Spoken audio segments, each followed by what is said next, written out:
What is up, guys? Welcome back to another episode of the Glory Boys podcast. I'm one of your hosts, Austin. I'm Darren. I'm Trev. And this podcast was built with creatives in mind, really with the goal of helping creatives build wealth. Wait a second. Why is there only 3 of us? What? So we're down a member. Yeah, so Man down. Here's the thing. We're one man down. Man down. Yeah. We're Man down. We're still boys, but Yeah. we have one less Yeah. boy, a part of the boys. Right. Right. Right. And that's okay. Why is that? R.I.P. He's still alive. Oh, good, because I Yeah. was just wondering. Yeah, no, he just texted me. He's still alive. Oh, Praise good. God. No, Ray had a baby, and Yeah. so unfortunately he won't be a host on the show. Obviously we'd love to have him back on the show all the time. Yeah. He's still a great friend of ours, but he got a new job because they Babies provide, are expensive. well, and it's not even that. We can't offer our employees right now the insurance that it takes to take care of having children. And Sure. I don't have any yet, but I'm assuming it's really expensive. It is, yeah, even with insurance. And insurance is expensive. If you're a creative entrepreneur and you've tried to hire somebody, you probably know that benefits are not typically a part of the gig when you're hiring employees, at least not, in the first 5 years. I know like a lot of the companies too now have like paternity leaves and paid and like maternity or whatever. It's just like tons of time off and tons of paid time. And unfortunately, we're just not in a place that we can offer that. We want to someday, absolutely. Mm-hmm. But yeah, just right now, we're still infant little baby children, still crushing life. And Yeah, so we're super excited for Ray and Beverly. They had their son Noah Rain. Yeah. He's a little cutie. Yeah, he is. And so we're super excited for him. But yeah, he will not be on the show, at least not for a little while. Yep. But again, would love to have him back. And today, what are we talking about? We're talking about core values. So Ooh. many of you probably know we operate a full-time business called Glory Visuals that these two started. And as a part of that, we operate under a set of core values as GV. And so we're going to talk about that a little bit today and get into why those are important, how we came up with them, everything like that. So Yeah, core values are something that we should have done a long time ago. So learn from our mistake. We hope that this encourages you. We hope that it adds value to you. Ultimately, we wouldn't be sitting here and putting the time and energy into this podcast if we didn't want it to deliver value to you guys. And so we hope that you get something out of this. Feel free to steal our core values as much as you want. But let's go ahead and get into this episode. Let's go. Core values. Core values. Core values. values in your core. Honestly, they're something that I never realized how important they were to have until we started kind of thinking about writing them down and getting those. I care about culture a lot in our company, and you can't really have culture if you have nothing to point a true north, like your employees to point them to something. Yeah. So if you're building culture, you can't just build it off how you feel that day or build it off how you just act or how you usually are. You have to actually write them down, and then people can see the reason of why we do what said thing. Sure. So the reason why we even started thinking about it was, as the company grew beyond you and I, like you and I kind of can just roll back and forth You carry the and values. kind of figure it out. We understand each other enough now that we're, we know exactly what to do and how to do it without really saying it or pointing to something that has it written down. But like as we brought more people in, I was like, man, I feel like culture's slipping this way or culture's slipping that way. And how can we maintain it and manage it really well? And besides just me and my internal brain trying to manage it and get mad at this thing or be excited about this thing, but I never really had anything to like quantify what's right versus what's wrong. Sure. So we didn't really read Traction, but we were told to read Traction. So we read the first few chapters. Yeah, first few which chapters. The step one is to do the core values and There stuff. you go. Now we can probably read the rest of the book because we've done that step. But fair enough. So Traction's a book by Gino Wickman. It's very popular in really all business worlds. And we have a lot of people that have told us that it's great. So we checked it out. First few chapters is VTO, which is a Vision Traction Organizer, which we did that. We talked about that on the show before, and it's super boring to me, so I don't really want to get into all the details. But if you are curious on how to get that system in place, Traction, the first few chapters, check them out. It'll help kind of set that base for you guys in your company. Nice. So what's the role of the core values like by themselves. So you mentioned like you were thinking of them as kind of like a culture sustainer, right? And kind of a guide. But I guess as you move forward, as you try and implement, what role do they play? And also, I also want to ask, was it easier or more difficult than you thought to put them on paper? More difficult. We revised them a few times. Yeah. I'll answer that one first because it's the easier answer. Sure. I feel like it was more difficult and more time consuming. Yeah. We wrote them. I think we actually reviewed them on our VTO episode, the first like V1. And we went back and just trashed all 5 of them and rewrote them completely. Dang. And I think on kind of V3 was where we really felt, okay, this represents us, the language, and they're simple to understand. They don't feel too cliche.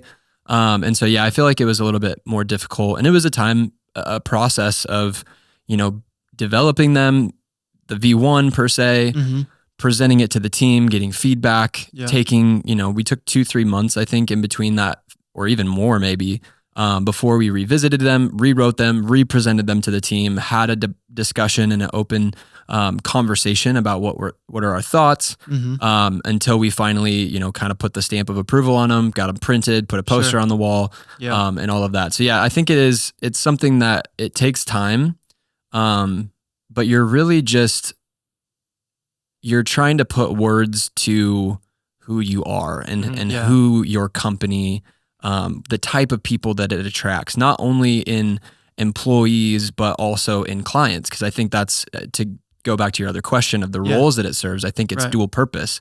Not only does it give you that North Star and the expectation that you can then hold people to of like, hey, this is who we are, and it's spelled out cleanly. You can't hold somebody to something that you haven't told them that you're expecting of them. Yeah. And so having that not only, gives you something as that gold standard to hold your employees to and your team, but it also, as an outward facing, it also kind of gives you an idea of what types of clients you're looking for. And I've found myself multiple times on client calls referencing these core values and actually using them to sell our services to them because I believe in them, and I think it's something that sets us apart. And so I think there's multiple purposes, both internal and external, to having those core values kind of written out. Yeah. When you were coming up with them, was it like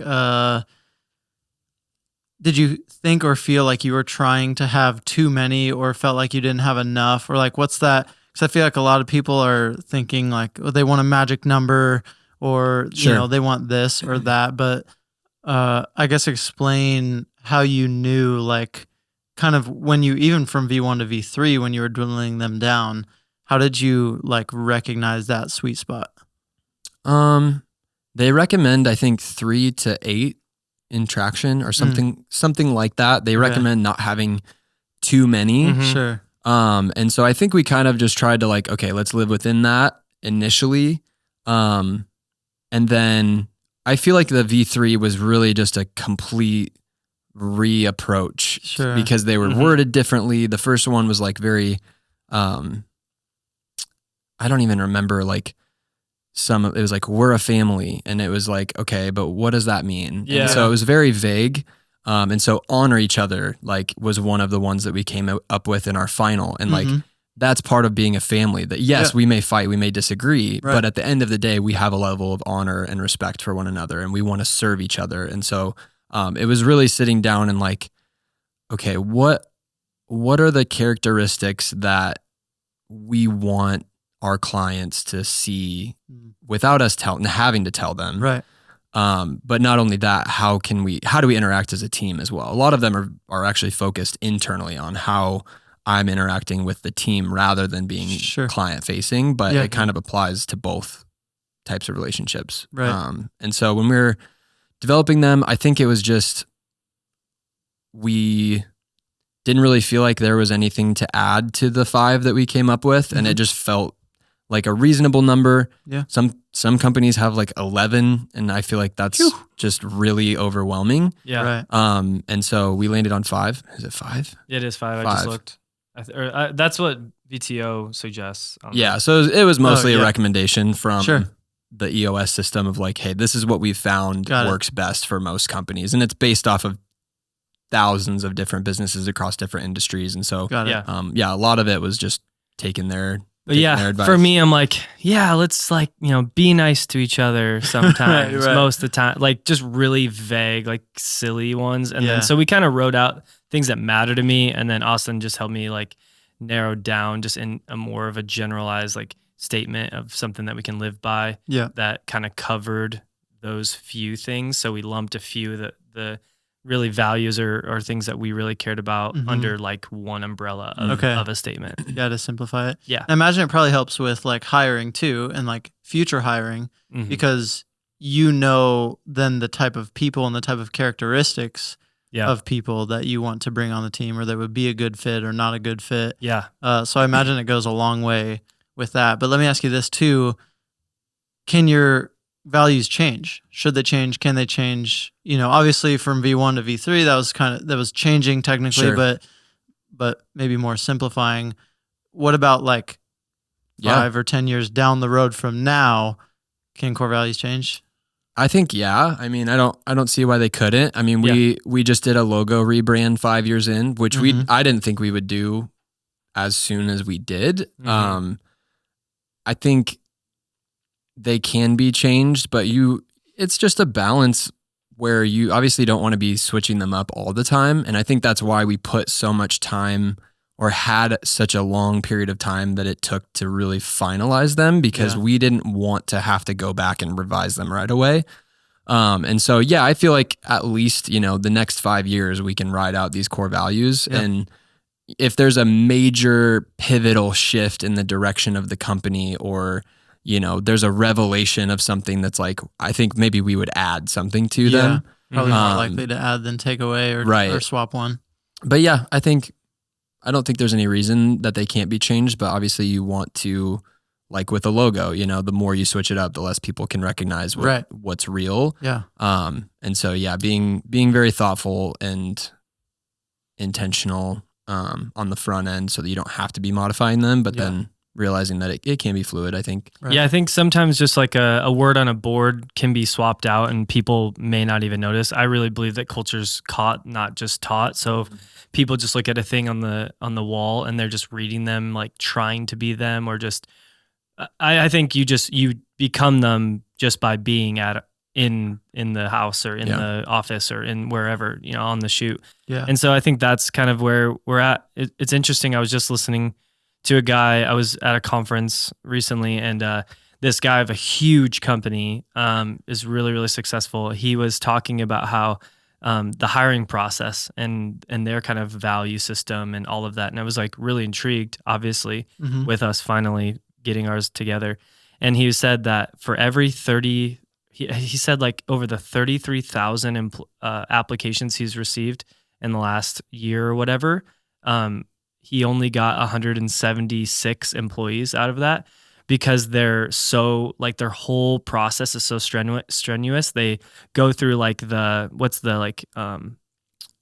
giftings, but their strength finders. Oh yeah. What's that called again? Strengths finders. Well, like, is that the actual name of it, or It's like that's Gallup the Strengths Finders? Gallup's one, yeah. yeah? So he named a couple things off where like Okay. that's like number one to make sure they fit culture wise. Then they go to these like other, like they interview with multiple different people, and I just was thinking about that. I'm like, I probably will want to be like, with onboarding you, it's just like, want a job? Sure, cool. Come on in, dude. Here's like a piece of paper. Like, we're learning too, but Sure. like as we let people in, it's really important. You influence this company. You bring whatever you have to the table, whether that's good stuff or bad stuff. Right. And if I just let whoever work for us, they're going to start tearing down the culture of this company, which will be an unhealthy place for us to work. It'll be not fun. We'll lose the excitement of what we get to do every day.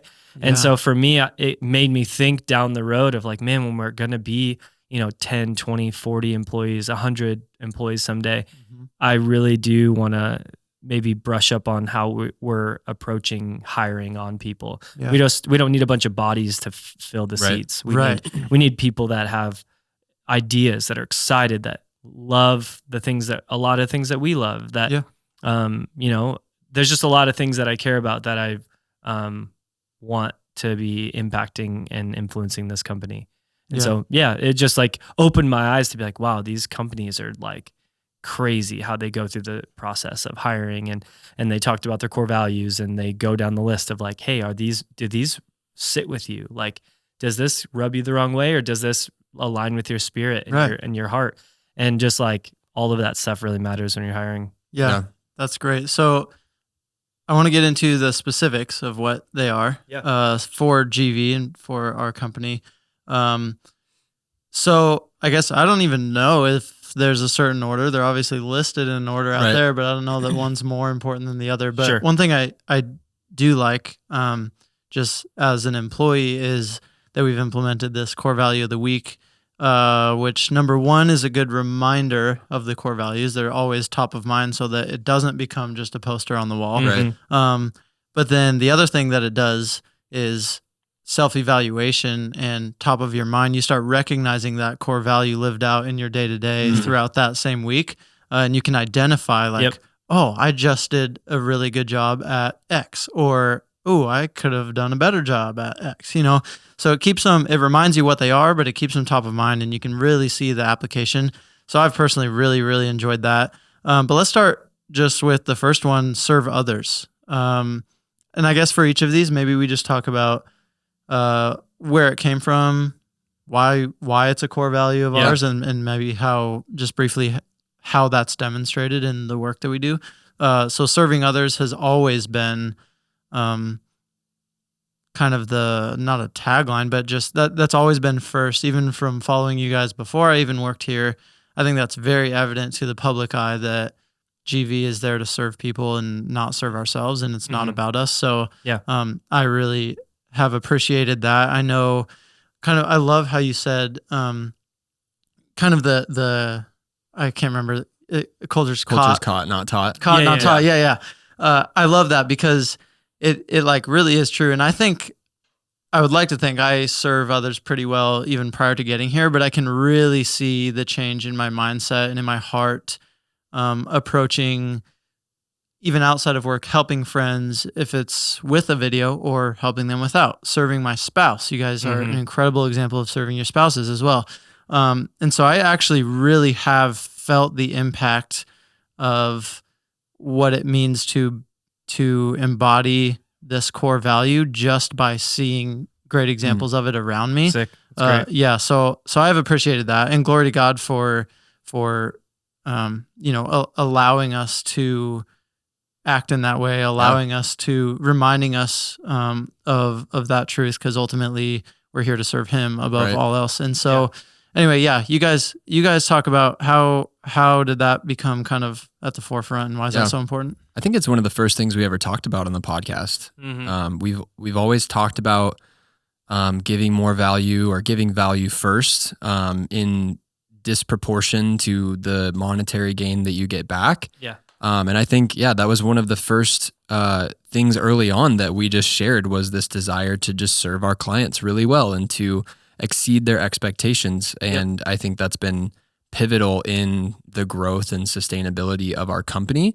One thing I'll say about that core value, it's interesting how your perspective changes. I think initially that was a very client-facing value, but I think we actually wrote that almost more so, or at least just as much, for the interactions between our team internally.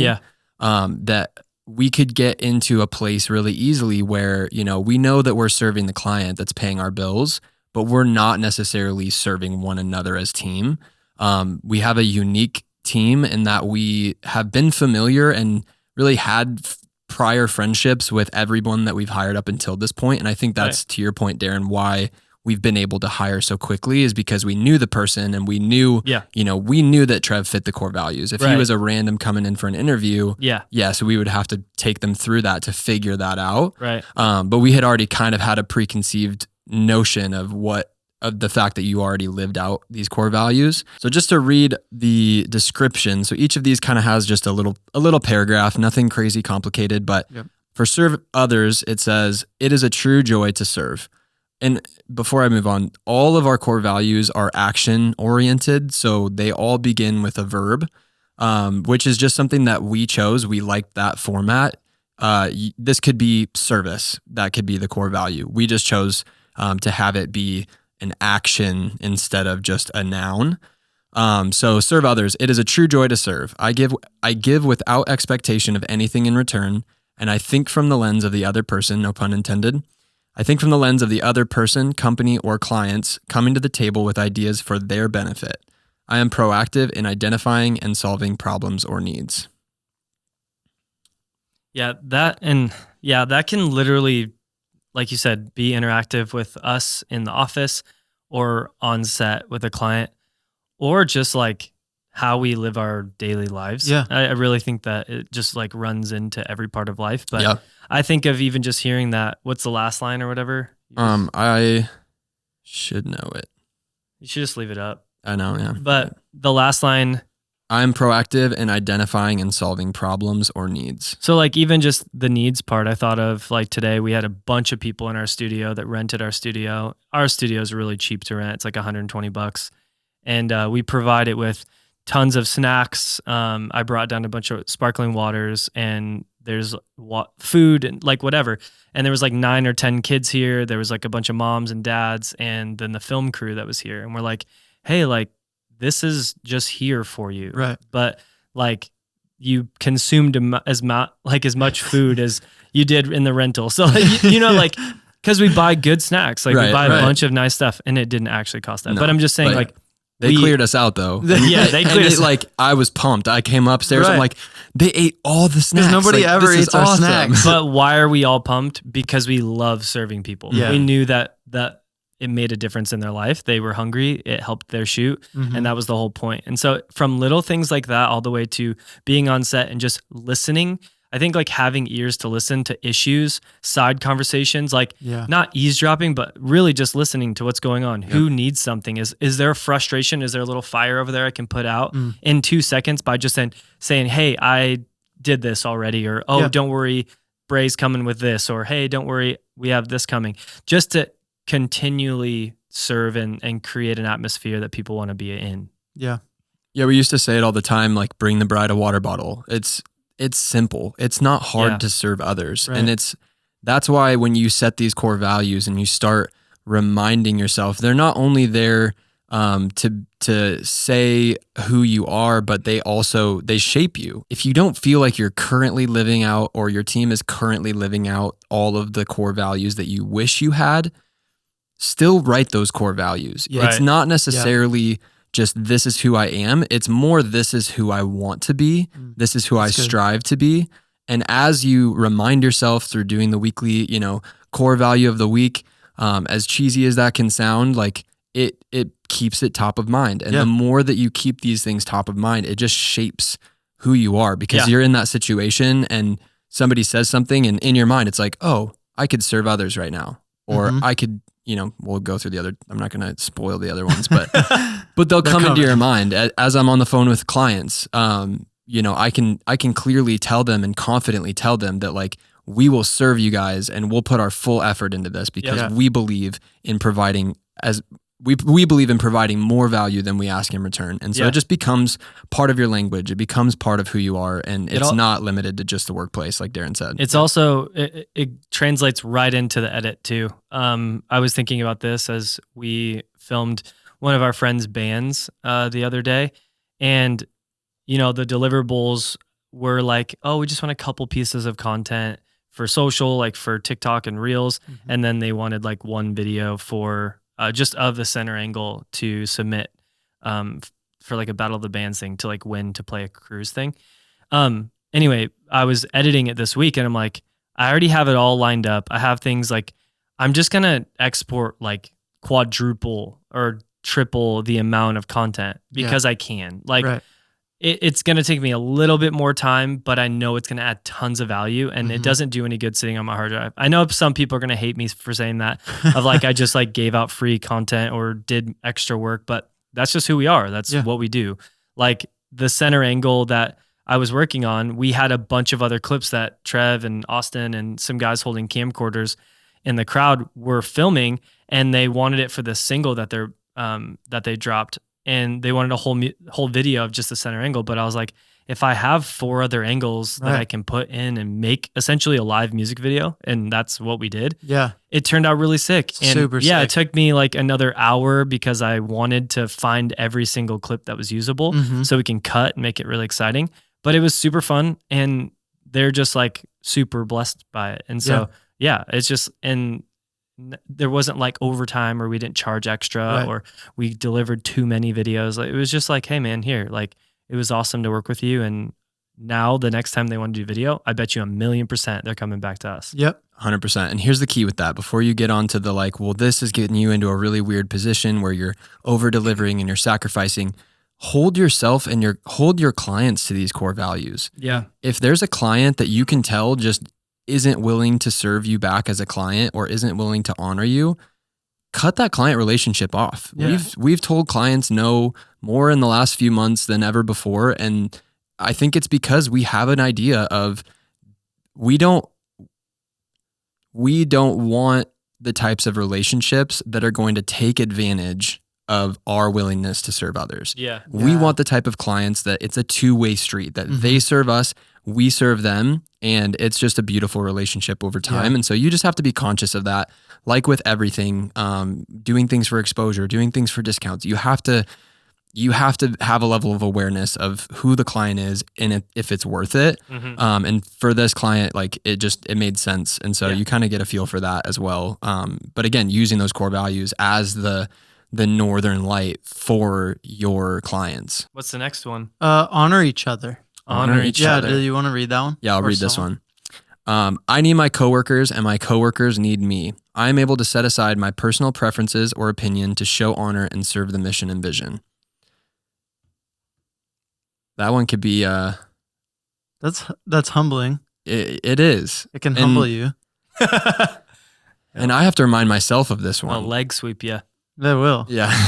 But if you look at it on the flip side of it, leg sweeping me, like putting my own things aside, it's like a huge growth opportunity. It's huge. If you can for once step back and be like, okay, we don't have to take my idea on this. You can learn a lot from the other people on your team, regardless of what position you're sitting in or what role you're playing that day. This is a really great one. This one also like really applicable outside of work.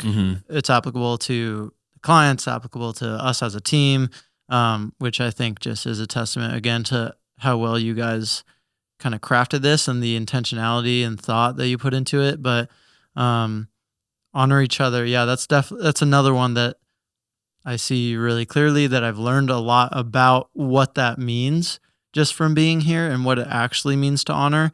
And probably my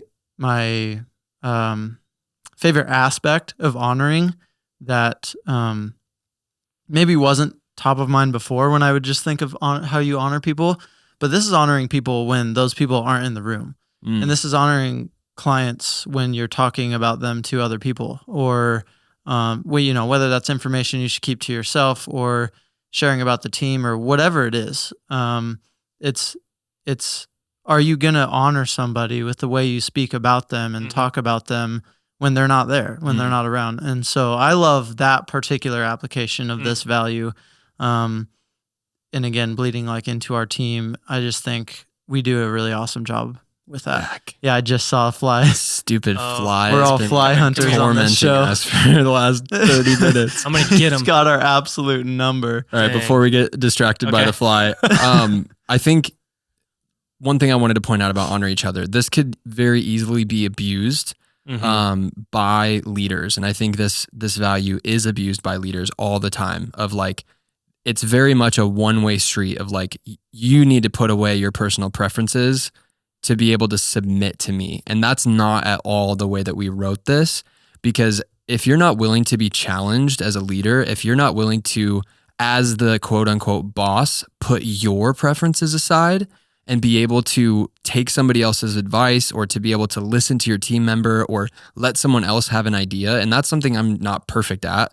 I'm working on being less controlling when it comes to shoots and how I think the way things should be done. And so I think you can show honor to the people that that you employ or that you're leading by asking for their opinion. Hey, what do you think about this? Or what do you think would be better here? And so that's something that I want to continue to work on, because I never want to be the leader that just assumes that it's my way or the highway, and your opinion, doesn't really matter, and you need to just honor me.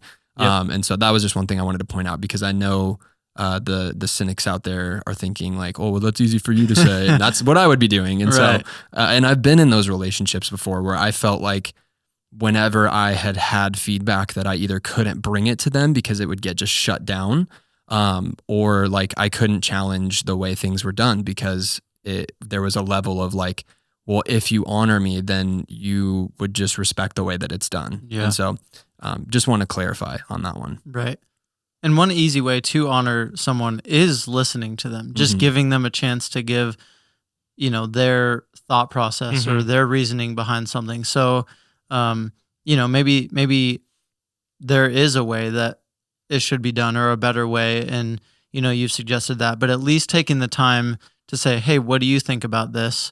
What would you do? And if they explain something, then it gives you the opportunity again to say, that's awesome. This is why we're not going to do that. Or maybe it's like, oh, that's a great idea. I didn't think about that.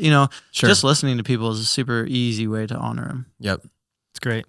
Next one is do the best with what you have. Oh, that's a good one. Ooh, That's the best one. the I think- juiciest. We probably Yeah. talk about that one the most. This one's in smack dab in the middle. Yeah. And I think it's also just happens to be the one that like the spotlight that we have on it just hits the hardest. Yeah. And I think it really is like the most core, because it reflects serving others and honoring each other. Doing the best with what you have means honoring someone with maybe a little bit of resentment in your heart, or maybe not being super pumped about their idea. So reading the description, it says, I'm always thinking of ways to push the limitations that are placed on me, whether it be time, gear, or something else. I actively look for ways to make the most of what I have, and instead of viewing it as a reason why I can't. I actively look for ways to make the most of what I have instead of viewing it as a reason why I can't. I ask, how can I do this, instead of, can I do this? Yeah. I love this one. It's like how I've lived my life. There's like nothing more that I hate than a lack mindset of like, oh, I just can't do this, or I don't have enough stuff, or I don't have enough gear. Like, there's so many shoots that I've just had to make crap happen before we even started this company. I mean, I didn't have a ton of gear. Like, even when I first started having a Got to be scrappy. Canon T3, like, just figured out, like, anymore, like, this phone can do a ton. Like, when we planted our church, like, I used this phone and made content all day long just for social and different things. There's just so many assets and resources in 2023 that it's just, do the best what you can means, or with what you have, is whatever you have in your hand currently. Not like, oh, I wish that I had, all the stuff that Parker Woolback has, or I wish I could Peter McGriffin. P for McGriffin. P for McGriffin. Wish I had all the stuff he had. Or like watching YouTube and just drooling over all the gear. Yeah, we do that, or we have done that before, but we had 2 A7 IIIs for like freaking 5 years. Yep. And Neewer panel lights. And Neewer panel lights, which are Panner nights. I can't even talk now because we're talking about P for McGribbons. That's my favorite YouTuber. He's my favorite YouTuber.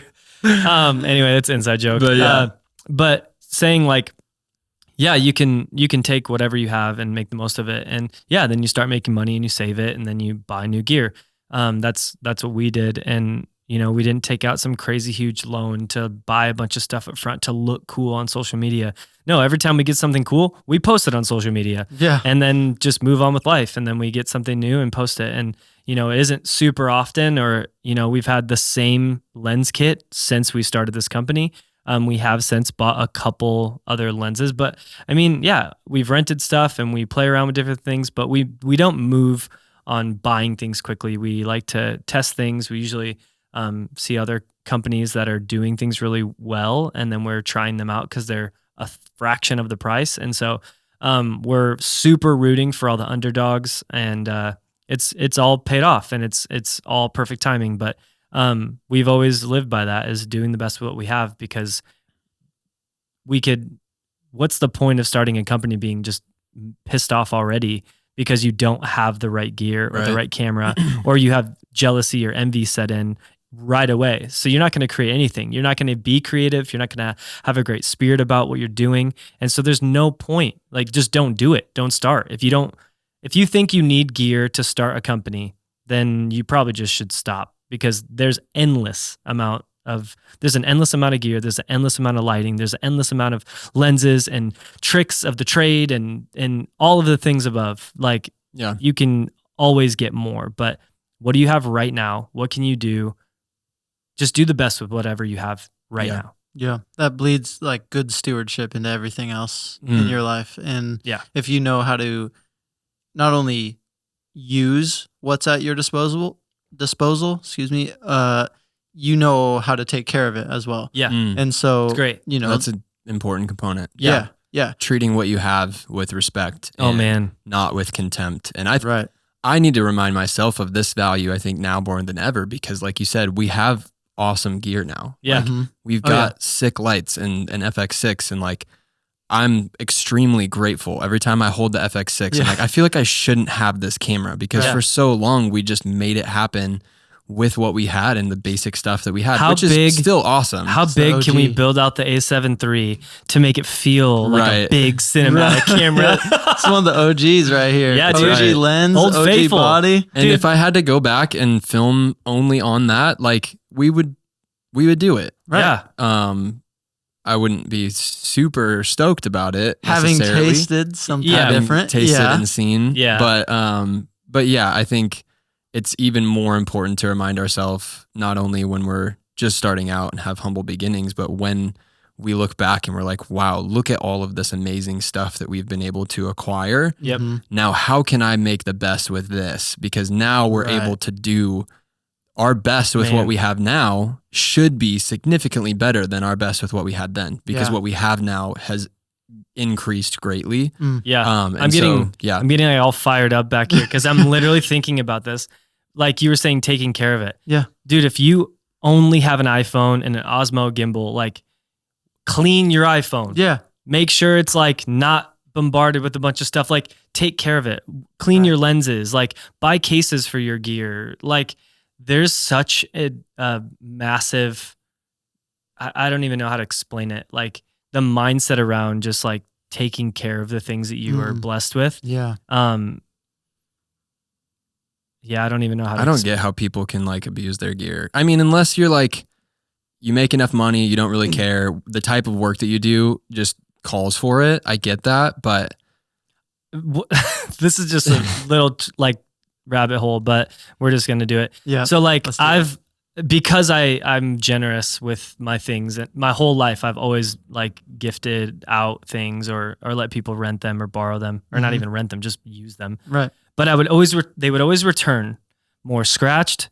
The eyepiece is gone. The lens cap is gone. The SD cards aren't even mine. They're different ones. The battery isn't even the brand of battery that I gave.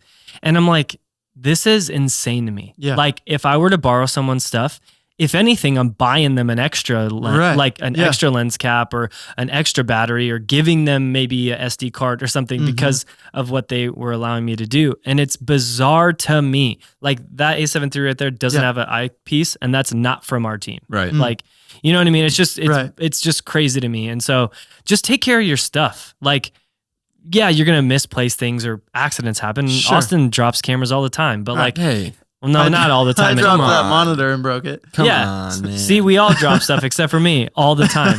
Super humble. No, I've definitely broken things. But accidents happen, but it's like a mindset. It's just being grateful for the things that you have. Yeah. I literally like think about that all the way throughout my childhood. Like, you live in a trailer park, paint the walls and like vacuum the house. And that's the best house, like best trailer you're going to live in, you know, double wide, like make it the best that it is. Yeah. And then like, I think that mindset and just. Well, it applies to when we moved in here too. I mean, we could have looked at this and like, man, we're not going to put any time or money into this because this place is a We don't really crappy. want This to is be here. Like this blah, wall blah, is blah. falling in. This this there's feels mold in this the wall. feels like, good from where you guys are at, but like Right. when we rolled up into this spot, like I wouldn't say we're in the ghetto, but I mean it's borderline. Like I mean It's across pretty the sketchy. street, Yeah. across the street, there's a place called Hamilton Convenience Mart. Hamilton Convenience Mart, and Yeah. it's like going to a movie. Like you're like walking into a scene of a movie Yeah. from like Friday or like I don't know, just sketch. like just super sketch, and it's awesome, and we love it, and we're appreciative. But I mean, this place like was cockroach infested. It was like super disgusting, like walls falling in, and we came in and made the best with what we could do with it. We put our blood, sweat, and tears, and Austin and I put the like trim on the, like we just Googled how to do everything, and There's just made it vlogs happen. about this, by the way, on That's the true. channel. There Glory is, yeah. If Visuals. you want to Check it out. see the journey, but Shouts out. just take care of what you got. Just Like, take care of whatever's it, in your bro. hand. Just take care of it. I know that was like a 5 to 8.5 minute It's an important tangent. one though. It Stewardship. is important. I I am mean, all these passionate. are important. We're passionate about these. That's what, that's why why they're they core live at our values. core. Exactly. So, Yeah. no need to be sorry. Pay attention to details is the next one. I think this goes along. They all kind of go hand in hand, but pay Sure. attention to the details. Specifically, says I take pride in my work and am excellent at it. So this is a little bit more focused on tasks and execution. Mhm. Yeah. But I think it applies to all of these. But I pay full attention to the task at hand, no matter how mundane it may be, because I know the impact that one detail missed may have. Yeah. I care fully for what is in my hands. Again, like I said, this ties in with do the best with what you have, but you have an edit that's maybe not so exciting. Mm-hmm. Putting the same attention to detail and caring about that video just as much as the big shiny project Yep. is what has gotten us from projects that we didn't really love and weren't really excited about to getting some really awesome projects over the years and some really awesome client relationships. Yeah. It starts in paying attention to those details.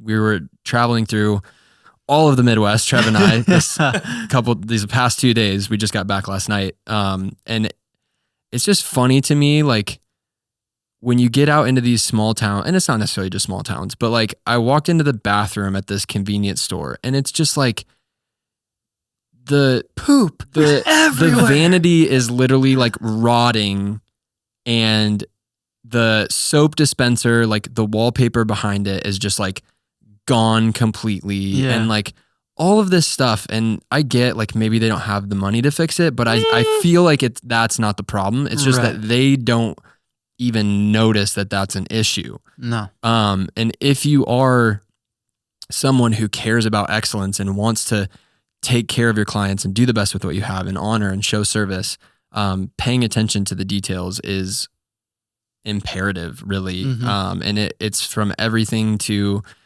what, sealing the trim in the bathroom that didn't maybe need it, but it's a detail that we I have. don't want no bugs coming in my bathroom. Yeah. And when we have clients No coming in here kidding. and like, Yeah.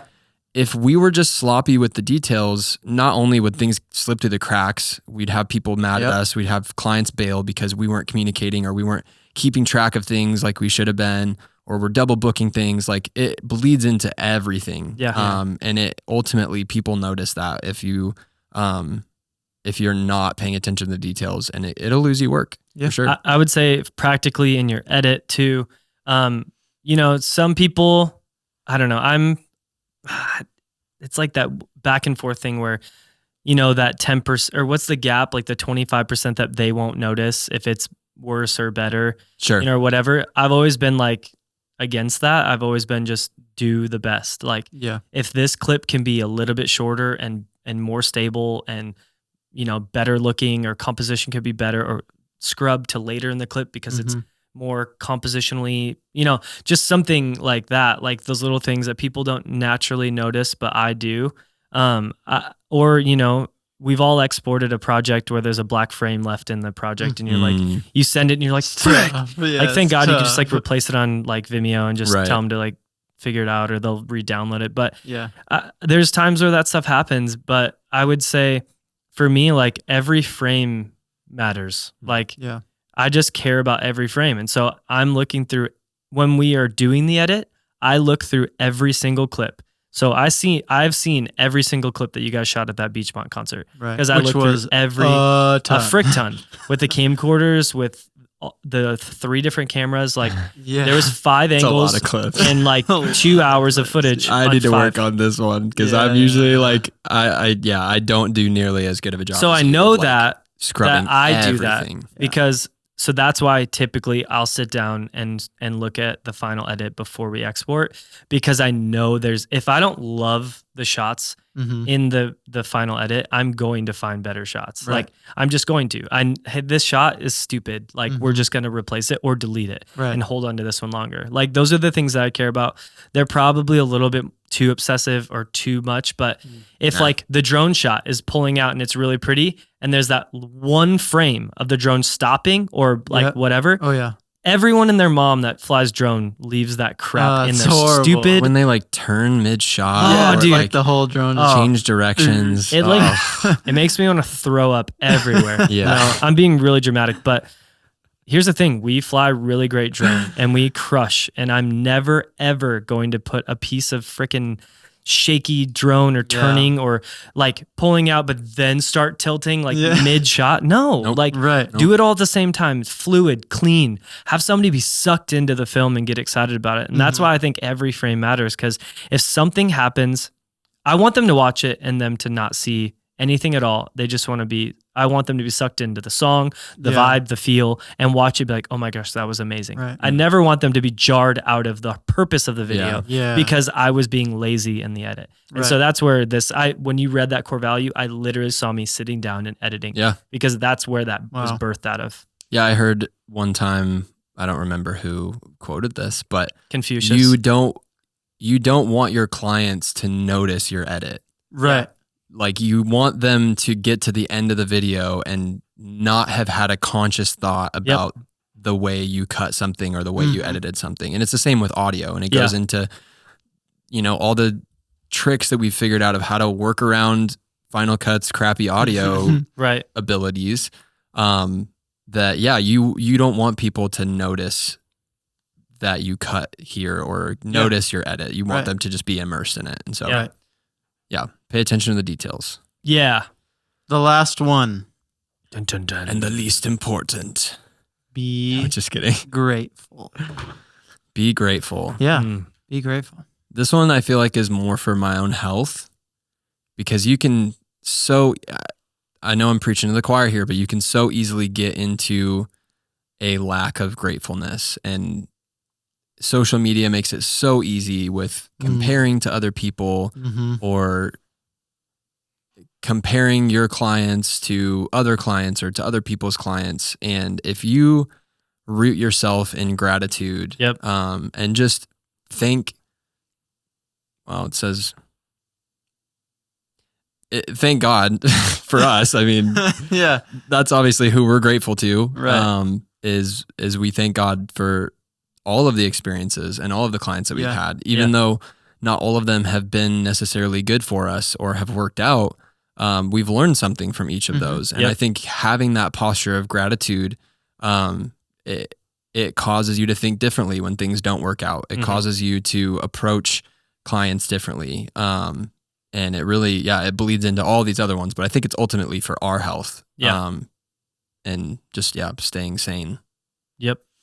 Yeah, there's a lot of people that do what we do, and there's a lot of, there's some competition here in Omaha.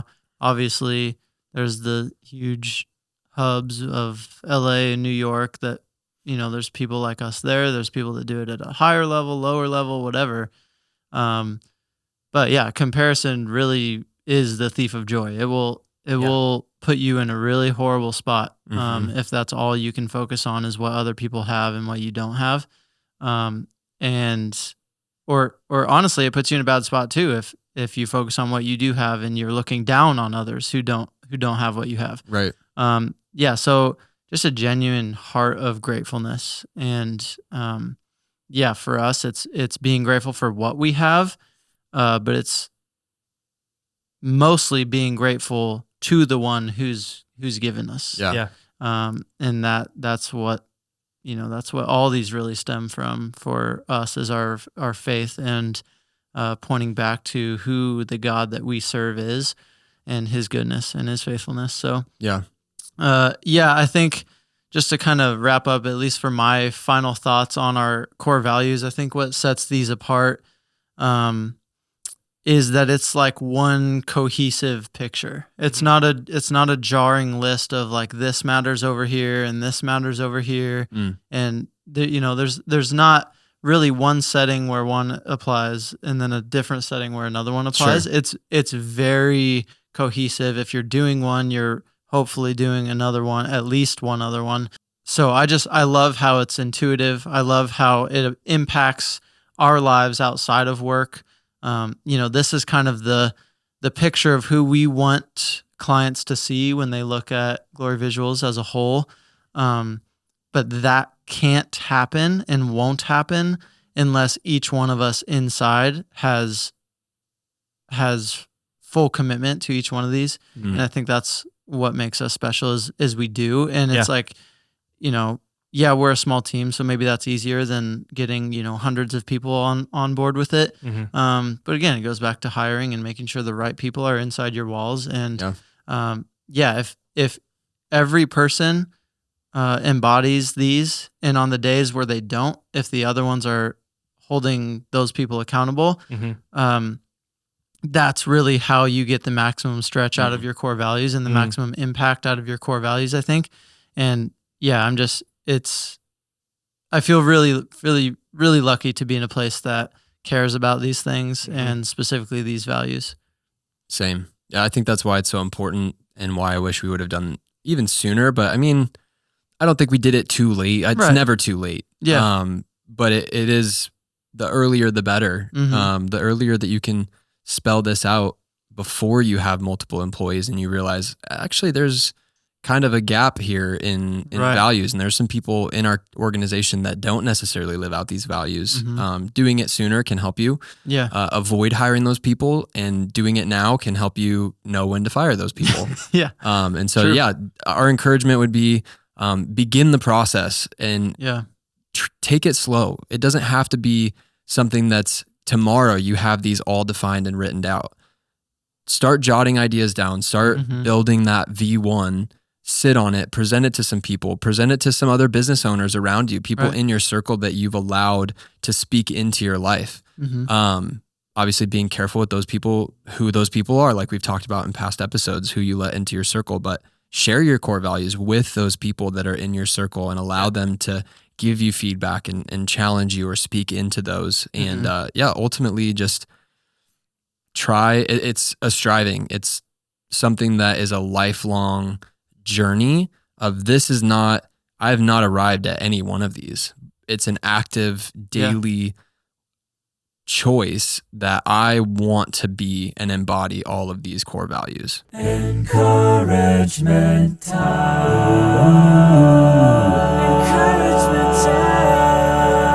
Even if you are by yourself, even if you have no employees or don't even have plans of hiring right now, still write them down. You may know, like even for you guys as two people, you guys know what mattered to you, and you knew the kind of values that you were holding, but it wasn't written down anywhere.